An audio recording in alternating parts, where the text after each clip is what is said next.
13 mai 2026, peuple d'Afrique, recevez nos salutations. Les médias français sont en train d'organiser une sorte de sondage d'opinion. Et nous l'avons constaté, publier des trucs, poser beaucoup de questions, essayer de comprendre ce qui se passe au sein de l'opinion publique du Mali. J'ai dit, vous n'avez rien compris. Nous sommes un peuple très résistant.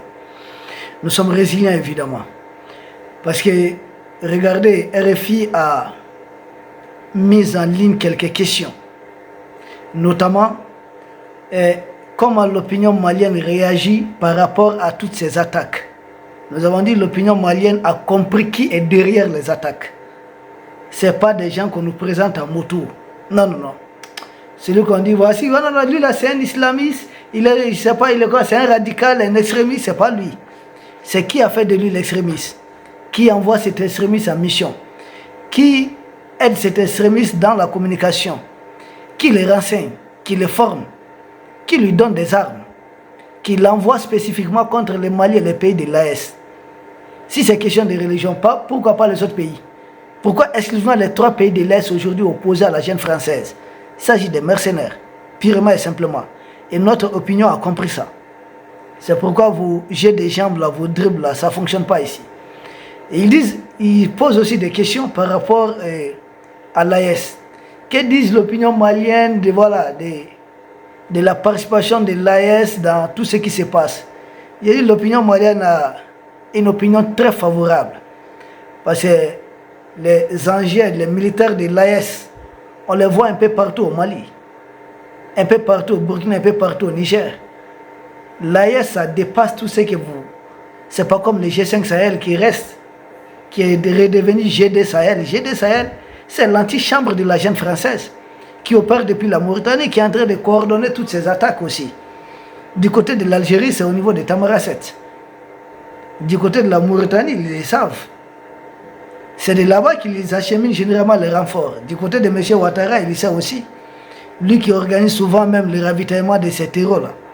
Il fait semblant que, comme si une position ou 2 positions de l'armée ivoirienne ont été atteintes. C'est bizarre. Une façon de servir les terreaux en armes et munitions. Il n'y a pas longtemps d'ailleurs, 2 véhicules venant de chez M. Alassane Ouattara qui étaient chargés de munitions ont été interceptés. Il y a un véhicule qui a été détruit par un drone des forces de défense et de sécurité du Mali. Ça a mis tellement de temps à exploser. Et l'autre là a été saisi. On a rempli tellement de véhicules pick-up avec. Et RFI est en train de s'interroger. On dit, les journalistes de RFI disent que M. Ouattara suit RFI et France 24 matin, midi, soir. RFI s'interroge sur ce qui se passe au Mali. J'ai dit, pour le compte de qui? C'est la DGC. Parce que derrière RFI, vous avez qui? C'est la DGC. Il demande évidemment qu'est-ce que l'opinion malienne pense du comportement, de l'attitude de nos partenaires russes. J'ai dit, mais nous pensons très positivement de leur réaction. Ils ont été là, ce ne sont pas des partenaires uniquement théoriques, comme l'était la jeune française ici. C'est des partenaires qui nous accompagnent sur le terrain. De tous les combats, l'autre jour, ils étaient présents. Ils étaient là avec nous. On tombe ensemble, si c'est des blessures, on passe toutes les étapes ensemble. Le risque, ce n'est pas comme les fameux instructeurs de la jeune française qui ont passé comme des décennies à former des gens sans que les gens soient réellement formés. Avec le risque de la formation. Être en mesure de contrer une offensive des terreurs du GENIM, du FLA, des terreurs du Front Polisario et même des terreurs de l'État islamique. N'oubliez pas, GENIM seulement à 4 groupes à son sein. Contrer tout cela grâce à nos partenaires. Dites-vous, on est ensemble dans ces partenariats il n'y a pas longtemps. Formation accélérée, équipement très rapide, renseignement de qualité. On bosse ensemble. Nous avons mené les opérations défensives ensemble et actuellement les opérations offensives sont en train d'être menées ensemble. Donc si vous voulez, si l'un de votre objectif c'était de casser les partenariats Mali-Russie, AS-Russie, vous vous êtes trompé. Parce que bien avant même ces attaques coordonnées du 25 avril, ce qui s'est passé au Venezuela, on a vu certains microbes de la jeune française sauter sur les médias, sur les réseaux sociaux. Ah, vous voyez, les Russes là, ils ne sont pas dignes de confiance, il faut les laisser, il faut s'éloigner. Il faut comme ça, j'ai dit, dites ce que vous avez à dire. C'est Macron qui est derrière vous. nous continuons ce partenariat. Et juste après, nous avons vu de l'autre côté, quand il y a eu cette attaque en Iran, on s'est dit, ah, les Russes sont absents et autres là. Avec le temps, ils se sont dit quoi? Que sont les Russes et les Chinois qui sont en train d'appuyer l'Iran. Et au Mali, ils ont essayé de dire la même chose. Mais on a combien de vecteurs aériens grâce à la Russie? Nous avons aujourd'hui combien de militaires très bien formés grâce au partenariat avec la Russie? Nous avons aujourd'hui combien d'artillerie grâce à la Russie? Nous avons combien d'autres objets? Vous ne voyez rien de tout ça? Donc vous êtes toujours dans leur sondage. Vous avez vu les médias propagande de la jeune française essayer de s'interroger aussi sur ce qui, sur l'alliance entre FLA et Génim, que pense l'opinion malienne. Je dis d'abord, ce que pense l'opinion malienne, c'est que longtemps vous nous avez anarqués. Ça a été de l'escroquerie, de l'hypocrisie à ciel ouvert. Vous nous avez fait par le passé signer un accord avec les terroristes du FLA, à l'époque SEMA, plus tard CSP, bien avant MLA et autres. Vous nous avez fait signer des accords disant que c'est des gens qui sont vraiment, ils n'ont rien à voir avec les groupes radicaux, les groupes extrémistes. Nous avons tout le temps dit, si tel est le cas, pourquoi ils ne sortent jamais sur les mines? Donc pour nous, ça a toujours été la même famille. Et ce que l'opinion malienne pense aujourd'hui, c'est qu'en réalité, FLA, Génim, là, c'est la même chose. Il s'agit des groupes terroristes qui évoluent en mercenariat pour les intérêts de certains pays. Donc nous demander de signer quoi que ce soit avec le FLA, c'est là, non, FLA est séparatiste, FLA défend la laïcité, FLA n'a rien à voir avec les gens, les terroristes du FLA disent être amis et frères avec les terroristes du Génim.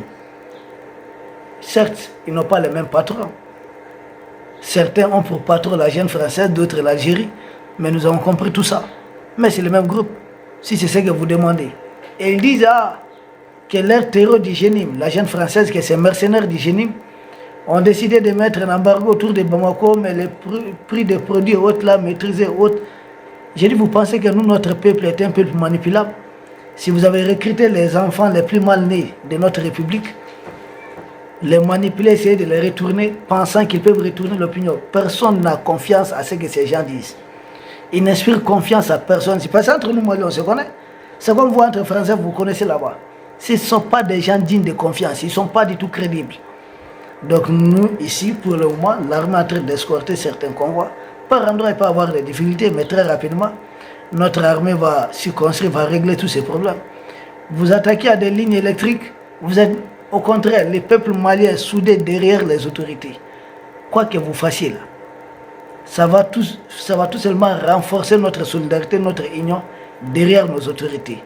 Vous pensez qu'on va déposer nos autorités parce que vous avez orchestré un sabotage orchestré des lignes électriques ou des camions et autres là?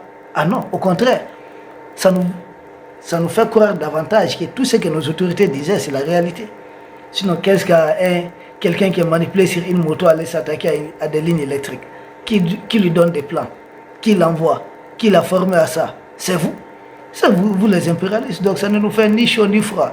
L'opinion malienne est en train d'être soudée derrière les autres. Surtout quand vous avez assassiné le ministre de la Défense. Nous avons compris beaucoup de choses encore. Vous êtes les barbares, comme le disait Sarkozy. Et nous restons mobilisés derrière nos autorités. Vous avez autre chose à faire? Ne perdez pas votre temps. Nous restons mobilisés derrière nos autorités. Ces moments, nous allons les traverser ensemble. C'est juste une question de temps. Nous restons mobilisés, déterminés et surtout très concentrés. Essayer de nous distraire, ça ne passe pas. Donc, médias français, allez-y. J'ai vu même LCI qui est en train de chercher un cobra qui serait perdu quelque part. Vous n'avez plus rien à titrer. D'ici là, les peuples maliens restent mobilisés. Vive l'AES, vive le Mali, vive l'Afrique qui se libère. Peuple d'Afrique, nous vous remercions. Nous espérons vous retrouver demain pour un autre sujet au sommet de l'actualité. Merci.